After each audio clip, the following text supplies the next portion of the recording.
اور سلامتی ہی سلامتی ہوتی ہے، شانتی ہی شانتی ہوتی ہے ہی یا اس رات میں یعنی شب قدر میں، حتیٰ یہاں تک کہ مطلع الفجر، فجر طلوع ہونے تک، فجر ختم ہونے تک سلامتی ہی سلامتی اس رات میں چھائی ہوئی ہوتی ہے۔ تو یہ ہے شب قدر یعنی لیلۃ القدر کے یہ وہ الفاظ، وہ آیات جس کا ترجمانی میں نے آپ کے سامنے بیان کیا۔ آئیے ہم تھوڑے الفاظوں پہ غور کریں گے۔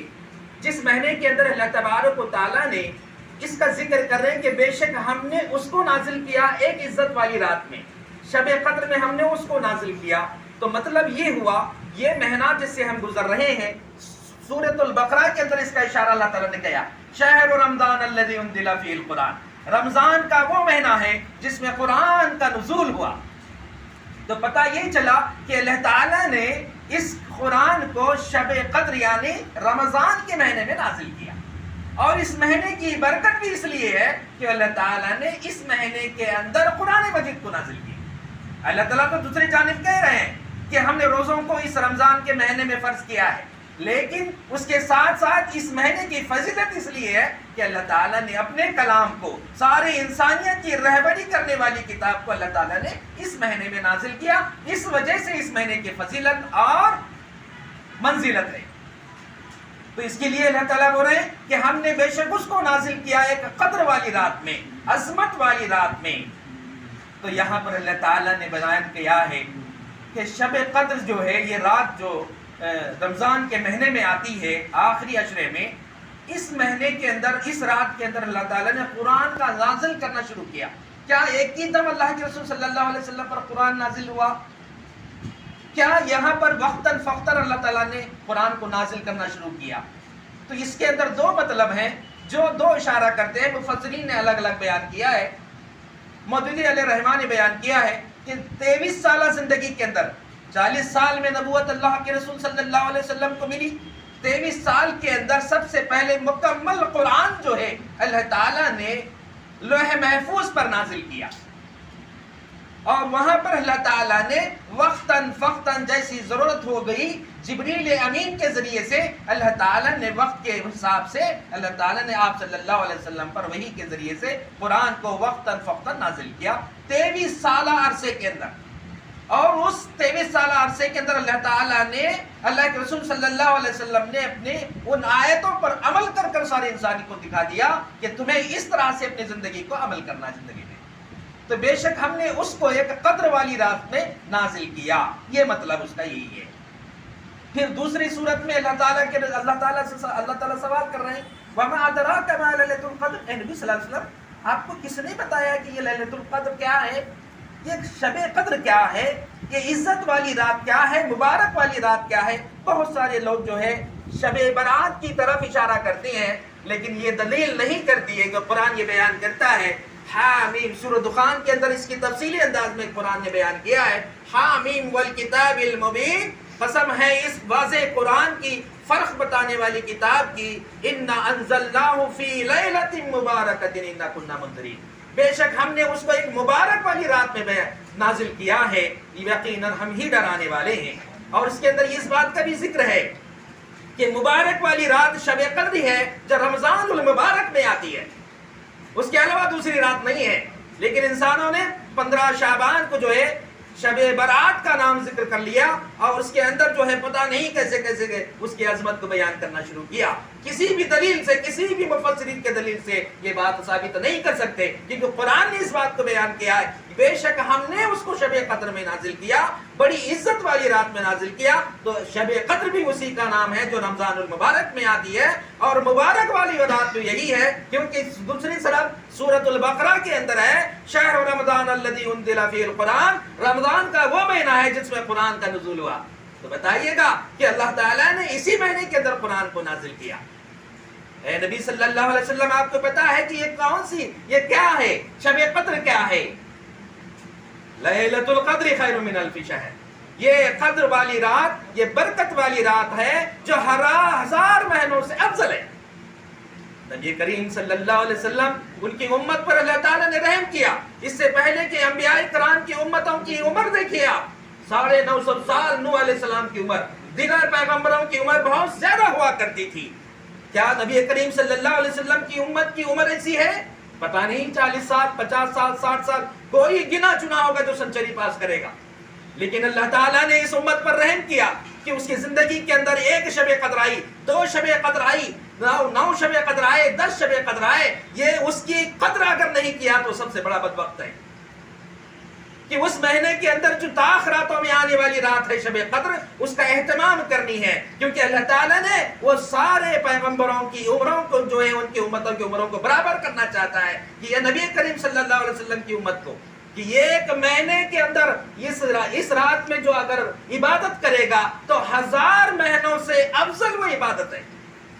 یہ 1 رات کی عبادت. تو یہاں پر قرآن کہتا ہے کہ 1000 مہینوں سے افضل ہے. اگر آپ کیلکولیٹ کر دیکھیے گا کہ اللہ تعالیٰ نے جو ہے اس رات کی فضیلت جو ہے اس وجہ سے بھی کی کیونکہ اللہ نے اس رات میں قرآن کو شروع کیا. آپ یاد رکھیے گا سب سے پہلے وہی اسی رمضان کے اس رات میں ہی اللہ تعالیٰ نے شروع کیا. جو پہلے 5 آیات اللہ کے رسول صلی اللہ علیہ وسلم پر غار ہیرا میں فرشتہ لے کر آیا تھا، فرشتہ وہی لے کر آیا تھا. اقرأ بسم ربک الذی خلق خلق الانسان من علق. اے نبی صلی اللہ علیہ وسلم اپنے اس رب کے نام سے پڑھیے جس نے پیدا کیا. یہی وہ پہلی وحی ہے اور یہ وحی کا آغاز بھی اللہ تعالیٰ نے اسی مہینے کی شب قدر کی رات میں شروع کیا. یہ شب قدر، یہ عزت والی رات یہی ہے جس کا ذکر قرآن کہتا ہے اگر تم اس مہینے کو پاؤ تو اس مہینے کے اندر آخری عشرے میں آنے والی جو رات ہے وہ شب قدر ہے، اس کا اہتمام کرو. نبی کریم صلی اللہ علیہ وسلم کی زندگی پر ہم غور کریں. اللہ کے رسول صلی اللہ علیہ وسلم آخری عشرے میں آتے تو یہ آخری عشرے کے آنے والے تاخراتوں کا اہتمام کرنے کے لیے اپنے آپ کو تیار کر لیتے اور اپنے اہل خانہ کو بھی تاکید کرتے. اس رات میں آپ کو جاگنا ہے اور اس رب کو پکارنا ہے اور اس رب کو پکار کر اس کو راضی کرنا ہے اور دوبارہ اس زندگی میں تمہاری یہ رات کو بخشے یا نہ آئے. ہو سکتا ہے یہ رات ہمیں نصیب ہو یا نہ ہو، کیونکہ یہ رات سب سے افضل ہے، 1000 مہینوں سے افضل ہے. اس کی اہمیت کو سمجھنا ہے اور جس کو اس بات کی قدر ہے وہی اس رات کی عزت کرے گا، اس کا مرتبہ رکھے گا. پھر اس رات میں کیا ہوتے ہیں؟ تنزل الملائکہ. یہ اصل میں جو لفظ ہے گرامیٹیکل ہے، تتنزل اصل لفظ ہے وہ. جب 2 تے ملتے ہیں تو ایک تے کو جو اڑا دیا جاتا ہے. تنزل اترتے ہیں، اترتے رہتے ہیں. ملائکہ فرشتے، ملک کی جمع ملائکہ ہے. والروح اور روح الامین یعنی جبریل امین بھی اس رات میں اترتے ہیں. فیہا اس رات میں بِإِذْنِ رَبِّهِمْ اپنے رب کے حکم سے آتے ہیں سارے فرشتے اور روح الامین. من کل امر یہاں پر اصل چیز ہے ہر بڑے کام کو لے کر کے. ہر بڑا کام کیا ہے؟ سورہ دخان کے اندر بھی اللہ تعالیٰ نے بھیا فیہا یفرق کل امر حکیم امرا من عندنا. ہر حکیمانہ فیصلے اس رات میں کیے جاتے ہیں. اللہ تعالیٰ جو ہے سارے فرشتوں کو ایک رات آنے والے جتنے بھی حکیمانہ فیصلے ہیں اللہ تعالیٰ فرشتوں کے سپرد کر دیتا ہے. اس سال میں، آنے والے سال میں کن کن لوگوں کو بیماری دینا ہے، کن کن لوگوں کی روح کو قبض کرنا ہے، کن کن لوگوں کو دولت سے نوازنا ہے، کن کن لوگوں کو اولاد سے نوازنا ہے، دولت سے نوازنا ہے. ہر حکیمانہ فیصلے جو ہے اللہ تعالیٰ اس رات میں کرتا ہے. تو یقین جانیے کیا یہ رات ہمارے لیے عزت والی نہیں ہے؟ اس لیے تو اللہ تعالیٰ نے کہا شب قدر ہے، اس کا اہتمام کرو. اور نبی کریم صلی اللہ علیہ وسلم کو یہی حضرت عائشہ رضی اللہ تعالی عنہ نے پوچھا، اے نبی صلی اللہ علیہ وسلم اگر کسی کو یہ رات نصیب ہو جائے تو اس رات میں ہمیں کیا کرنا چاہیے؟ نبی کریم صلی اللہ علیہ وسلم نے کہا کہ اے عائشہ اس رات میں ایک دعا کا خاص طور پر اہتمام کرو کیونکہ اللہ کی بڑی صفت ہے وہ. اللہم انکا عفو کریم تحب العفو فاعف یا کریم. اے اللہ مجھے تو بخش دے، اے اللہ میرے صغیرہ کبیرہ گناہوں کو بخش دے کیونکہ تو معاف کرنے کو پسند کرتا ہے، تو معاف کرنے کو پسند کرتا ہے. اے اللہ اس رات میں نے جو کچھ عبادتیں کی ہیں اس عبادت کا واسطہ دے کر اے اللہ تجھ سے میں مانگتی ہوں کہ میرے صغیرہ کبیرہ گناہوں کو بخش دے، اور بخشنے کو تو بہت پسند کرتا ہے. اور یہ خاص طور پر اہتمام کرنے کے لیے نبی کریم صلی اللہ علیہ وسلم نے ام المومنین حضرت عائشہ رضی اللہ عنہا کو نصیحت کی. تو یقین جانیے یہ رات ہم سے آنے والی ہے، یہ رات کا ہمیں بے صبری سے انتظار کرنا ہے، اور وہی وہ شب قدر ہے جو رمضان المبارک میں آنے والی ہے اور آخری عشرے کے 5 راتوں میں آتی ہے۔ پورے راتوں کا ہمیں اہتمام کرنا ہے جس طرح ہمارے نبی صلی اللہ علیہ وسلم نے اہتمام کیا اور تاکید کی سارے اہل خانہ کو۔ پھر اس رات میں کیا ہوتا ہے؟ اس رات سلام، سلامتی ہی سلامتی ہوتی ہے ہر طرف، اس رات میں حتیٰ یہاں تک کہ مطلع الفجر، یہاں تک کہ فجر ہو جاتی ہے تب تک سلامتی ہی سلامتی رہتی ہے ہر طرف۔ ہر طرف اس لیے سلامتی رہتی ہے تو قرآن نے اس لیے کہا تنزل الملائکہ، اترتے رہتے ہیں اس رات میں فرشتے، یہاں تک کہ زمین کا کوئی بھی حصہ نہیں بچتا جہاں پر فرشتے نہ ہو۔ اس لیے قرآن کا یہ جو لفظ ہے نا تتنزلو، اترتے رہتے ہیں فرشتے یہاں تک کہ زمین کا کوئی بھی حصہ باقی نہیں رہتا، اتنے فرشتے جو ہے اس زمین آسمان پر اترتے ہیں۔ اور یقین جانیے یہی وہ رات ہے جس کا ذکر جو ہے اللہ تعالیٰ نے جو ہے شب قدر کے اندر بیان کیا ہے۔ اس کی عزت، اس کی قدر جو ہے ہمیں پہچاننا ہے اور اس کا اہتمام یقیناً کرنا ہے اگر ہم کو ان پیغمبروں اور ان امتیوں کی عمروں کو برابر کرنا ہے۔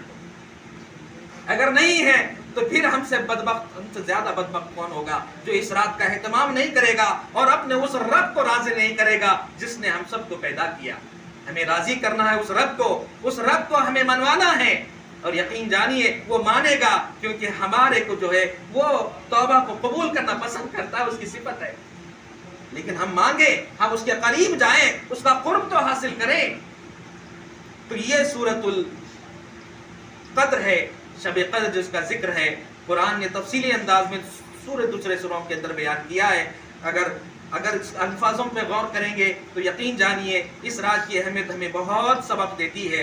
ہم سب کو چاہیے کہ اس کی قدر کریں، اس کی عزت کریں اور اس کا اہتمام کرنے کی خود بھی کوشش کریں اور اپنے اہل خانہ کو بھی اس بات کی تاکید کریں جس طرح سے نبی کریم صلی اللہ علیہ وسلم نے اپنے اہل خانہ کو تاکید کیا تھا۔ اللہ سے دعا ہے کہ اللہ تعالی ہم سب کو عمل کی توفیق عطا فرمائے۔ وما علینا الا البلاغ۔